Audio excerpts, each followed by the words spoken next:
What's up mga idol? Ngayon maglilinis tayo ng ating kadena. Kasi mga idol, ganito lang. Punasan mo lang ng ganito mga idol para matanggal yung mga dumi. Tapos punas ka lang, punas.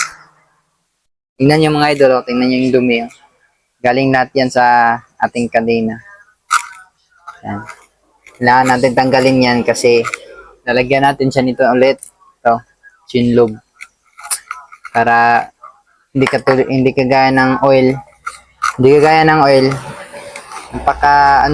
Sobrang madumi siya kasi napakadumi niya kasi kumakalat siya dito kung saan saan kapag engine oil yung nilagay mo.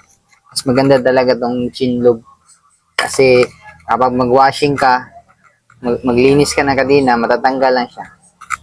Pero dapat pag maglagay ka nito, tanggalin mo muna talaga lahat yung nalagay mo yung nalagay mo dati. Ito, tanggalin mo. Tingnan nyo, sobrang linis Sobrang linis niya. Sobrang linis. Ito yung kuko ko madumi. Saan to? Yes. Kaya dapat mga idol, ito yung ilagay nyo sa motor nyo. Sa kadena nyo kasi kapag gumagamit ka ng used oil, mas madumi siya tingnan. Mas madumi siya. Tingnan nyo. Dito, dito sa kabila. Tingnan nyo. Napakalinis, di ba? Ganyan lang yan mga idol. Ito lang gamitin nyo.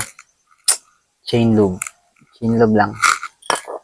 Tingnan nyo yung dumi, oh. Yan yung dumi ng kadena. Paano?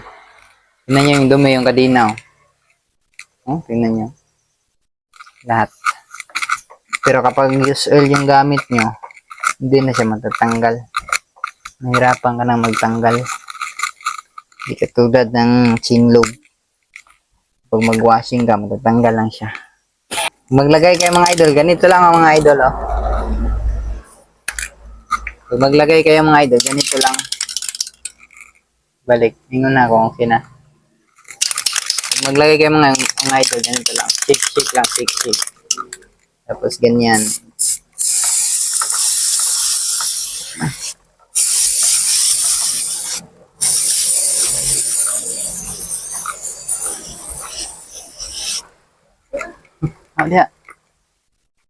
Tapos yung mga idol, huwag nyo muna yung gamitin yung motor nyo. Hayaan nyo muna na matuyo siya. Para hindi siya kumalat kung saan saan. Sa gulong, sa mags, lahat. Yun ang mga idol.